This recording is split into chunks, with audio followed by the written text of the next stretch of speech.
Have you noticed how some people don't just follow politics, they seem to live inside it? Every headline triggers either anger or relief. Every casual conversation slowly turns into a debate. Every disagreement feels personal, charged, and emotionally loaded. And this isn't something that only happens online.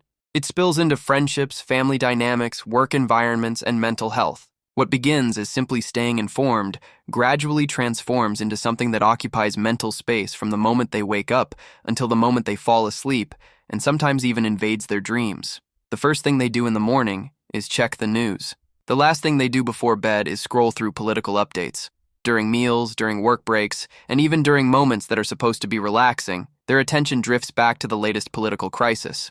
The mind rarely gets a chance to fully disengage. There's always something unfolding, something urgent, something that feels impossible to ignore. What most people miss is this. This pattern isn't really about politics. It's about psychology. When someone becomes deeply absorbed in political content, it's usually not because they genuinely love policy details, legislative processes, or civic engagement in its traditional sense. More often, politics begins to fulfill emotional needs that may not be adequately met elsewhere in their lives. From a psychological perspective, this pattern looks far closer to a behavioral addiction than to a political position. The underlying dynamics mirror what we see in gambling addiction, compulsive social media use, or other behavioral dependencies. There's a craving for stimulation, a tolerance that builds over time, and a sense of withdrawal when the stimulus is removed. The behavior becomes self-reinforcing, even when the consequences are clearly negative. There's no substance involved, but there is a compulsive loop operating with similar intensity and engaging the same neurological pathways. The person feels a persistent urge to check the news, follow every unfolding crisis, engage in arguments, defend their side, and attack the opposing one. And they continue doing this even when it leaves them feeling stressed, angry, drained, or emotionally depleted. Even when they recognize that this pattern is harming their well-being, damaging their relationships, or interfering with their ability to function, the pull remains strong. They might promise themselves they'll take a break, delete certain apps, or limit their consumption. But minutes later, they often find themselves scrolling again, almost reflexively, struggling to resist the compulsion. One of the main reasons this happens lies in the brain's reward system, which doesn't distinguish between productive engagement and compulsive behavior. Every time someone feels morally justified, wins an argument, or encounters information that confirms what they already believe, the brain releases a small burst of dopamine. This neurochemical reward is the same mechanism that reinforces habits and addictions of all kinds. Over time, the brain learns that political engagement doesn't just provide information, it provides stimulation and a sense of importance. Neural pathways form that associate political content with emotional reward, identity, and purpose. The brain literally adapts, becoming more efficient at seeking out these experiences and craving them more frequently. As a result, outrage starts to feel energizing rather than draining, offering an adrenaline rush that can easily be mistaken for passion or conviction.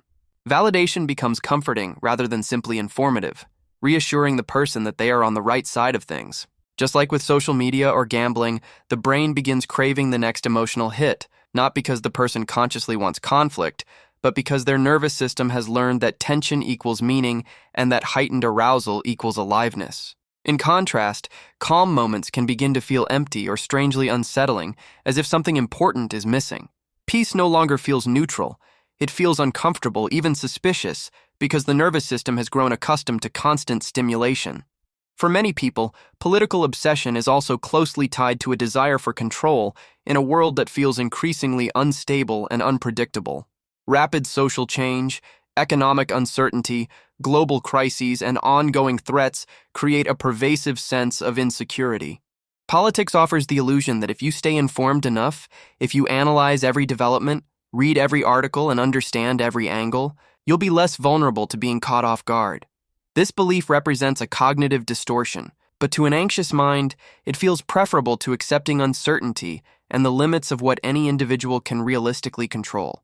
The idea that knowledge equals safety becomes deeply compelling, even when it doesn't hold up under scrutiny. This dynamic is especially appealing to people who struggle with anxiety or who grew up in environments marked by chaos or unpredictability, where not knowing what would happen next felt genuinely dangerous. In those contexts, constant monitoring becomes a survival strategy. Watching political events closely feels like a way to manage fear, even though it often amplifies it. The irony is that the more political content they consume, the more threats they perceive. The more threats they perceive, the more unsafe they feel.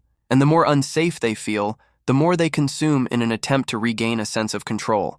It becomes a self-reinforcing cycle in which the very strategy meant to create safety ends up perpetuating anxiety. At a certain point, something deeper begins to shift in the relationship with politics.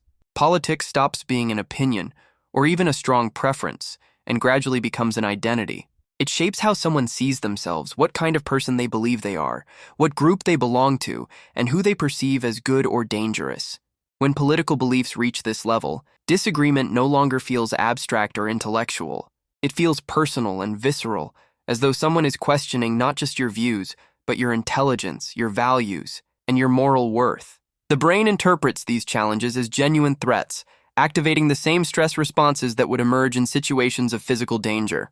Stress hormones flood the body, and defensive reactions take over.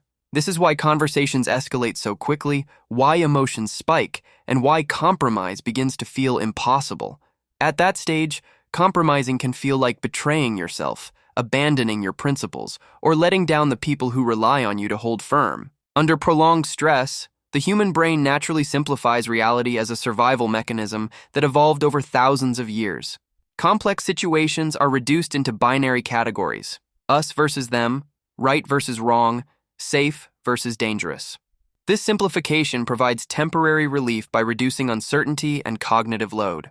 Political obsession thrives in this environment of reduced complexity. Reality becomes easier to process, but also more rigid, more hostile, and more emotionally charged. The space for curiosity, nuance, and genuine understanding gradually shrinks.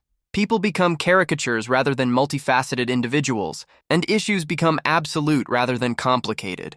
Anyone who sees things differently starts to feel suspect. For many people, politics also serves as a way to regulate emotions that might otherwise feel overwhelming or difficult to confront directly. Anger, fear, frustration, and disappointment are channeled into political narratives instead of being processed at their source. External enemies provide a convenient place to project internal distress. Rather than addressing loneliness, insecurity, unresolved trauma, or a lack of purpose, these feelings become organized around political conflict. The chaos inside feels more manageable when there is a clear villain outside. If the problem is out there, there is less pressure to look inward. This is why stepping away from political content can feel deeply uncomfortable. It's not just boredom or habit, it can feel like withdrawal. Without constant stimulation and emotional direction, unresolved feelings surface. Restlessness, emptiness, and anxiety emerge, and the silence becomes loud. Often, the fastest way to escape that discomfort is to re-enter the cycle by consuming more political content. Another outrage, another crisis, another reason to feel activated and emotionally engaged. Political engagement becomes unhealthy when your mood rises and falls with the news cycle, when you feel euphoric after a political win and devastated after a loss. When every conversation feels tense or potentially explosive, and when your body remains in a constant state of alert marked by elevated stress hormones, muscle tension, and disrupted sleep. At that point, the issue is no longer awareness or concern, it's nervous system overload. This pattern has nothing to do with intelligence or education, which is often misunderstood. In fact, people who are highly informed, empathetic, and morally driven can be especially vulnerable. They care deeply about justice, fairness, and the well-being of others, and caring deeply without emotional boundaries can become exhausting and destabilizing. Healthy political engagement informs your life without dominating it.